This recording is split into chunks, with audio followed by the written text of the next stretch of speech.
Oke teman-teman, kali ini kita akan sama-sama belajar tentang konsep authentication dan authorization dalam sebuah aplikasi web, dalam hal ini ASP.NET Core. Sebelum memulai tutorial ini, disarankan teman-teman untuk install dulu ASP.NET Core yang merupakan bagian dari .NET Framework.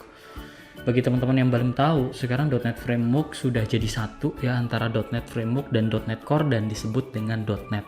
Dan versi terakhir adalah versi 5.0. Jadi versi 5.0 cuma ada satu .NET, yaitu .NET 5.0. Jadi .NET sekarang itu bisa jalan di Windows, bisa jalan di macOS, bisa jalan di Linux. Pokoknya bisa di semua platform. Dan yang terakhir adalah .NET 5.0. Kalau rekan-rekan ingin mengikuti tutorial ini, teman-teman bisa ya menggunakan Visual Studio Code, karena saya akan menggunakan Visual Studio Code selain ringan dan juga colorful ya dibanding Visual Studio. Dan yang harus dilakukan adalah install Visual Studio Code, nggak sampai 100 MB teman-teman installernya. Kemudian install .NET Core SDK, kemudian install C# extension dari Visual Studio Code Marketplace. Satu hal yang paling menarik kalau kita bicara Visual Studio Code adalah adanya extension. Di sini extensionnya sudah saya pasang ya, yaitu extension C#. Nanti pada saat teman-teman membuka aplikasi ya atau membuka kode contoh ini, maka nanti akan secara otomatis dependensi semua dipasangkan. Selain itu, untuk kebutuhan ini saya juga memasangkan Node.js ya, yang bisa di-download di Node.js ya. Search aja, nanti rekan-rekan akan perlu menginstalnya karena kita akan menggunakan npm-nya, salah satu bagian dari Node.js. Oke, mari kita mulai. Pertama tentu saja kita akan menuju controller. Dalam hal ini saya punya student controller. Di student controller saya akan punya action result default index. Dan disinilah kita akan melakukan pengesetan. Jika pengguna tersebut belum login, maka akan diredirect ke login. Dan di halaman ini sebelum kita bicara authentication, kita juga perlu men-setup ya. Perlu men-setup untuk autentikasi. Kode startupnya ini hampir semua sama, jadi teman-teman bisa pakai ulang. Di sini saya membutuhkan nama ya, kemudian passwordnya perlu digit, panjangnya berapa dan sebagainya. Jadi startup.cs ini berisi informasi yang dibutuhkan pada saat kita melakukan registrasi account ya.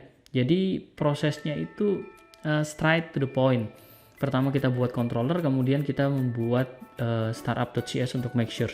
Dan jangan lupa di bagian bawah, di bagian configure, rekan-rekan tambahkan use ya di sini app.use authentication. Ini untuk menjamin bahwa autentikasi modul itu akan dipanggil oleh ASP.NET Core.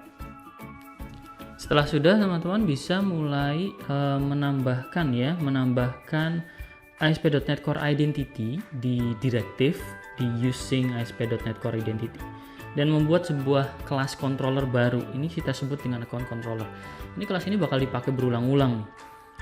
Apa aja yang dilakukan? Pertama, dia akan mengelola manajemen sign in, sign out ya. Kemudian aktivitas yang lain seperti registers dan sebagainya itu akan dihandle di sini. Jadi di sini ada kode untuk melakukan login ya. Kemudian ada HTTP post yang keluarannya berupa tags ya. Yang tidak lain adalah akan dipanggil pada saat kita melakukan proses login di sini. Dan ini semua di-handle oleh DB context ya. Jadi kalau teman-teman tahu ASP.NET Core dia menggunakan Entity Framework Core, maka di sini menggunakan ASP.NET Core untuk Entity Framework Core ya. Kemudian ada tags untuk logout juga dan ada tags untuk register juga. Kode ini akan dipakai berulang-ulang teman-teman. Jadi kalau misalnya teman-teman punya kode ini, be sure to save the code for later use ya.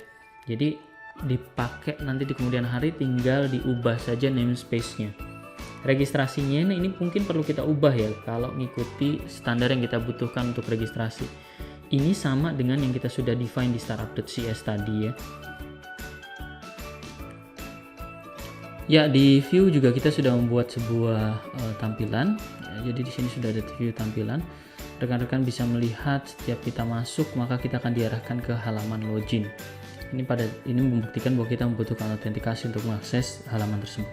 Di sini saya memiliki satu halaman lagi yang kita sebut dengan Our Courses. Isinya adalah daftar courses. Tetapi kalau saya klik Student Portal, maka saya harus login.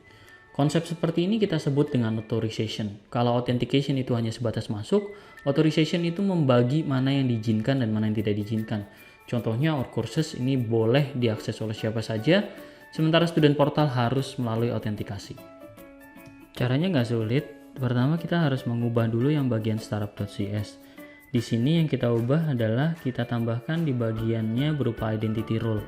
Artinya ada role yang akan melakukan proses identifikasi. Role ini nanti akan melekat di controller. Jadi kalau misalnya teman-teman punya 4 controller gitu ya, student controller, kemudian account controller, dan juga controller-controller yang lain, itu bisa kita tambahkan dengan menambahkan allow anonymous kalau misalnya itu view bisa diakses oleh siapa saja, atau authorize untuk view yang membutuhkan akses student ini. Jadi contohnya di sini, maka dia bisa mengakses course list ya. Tetapi kalau misalnya dia hendak mengakses yang lain ya, seperti student view, maka dia harus mengautentikasikan dirinya. Prosesnya sama ya di account controller, hanya saja memang ada perubahan kode. Perubahan kodenya adalah dengan penambahan identity provider, tetapi hampir semuanya sama. Jadi kode yang kemarin atau yang tadi kita buat ya, itu bisa kita gunakan lagi tanpa ada perubahan signifikan. Jadi itu cukup simple. Dan di bagian view tentu saja tidak ada perubahan karena nanti akan ditampilkan dan akan dibacakan. Demikian video kali ini, terima kasih.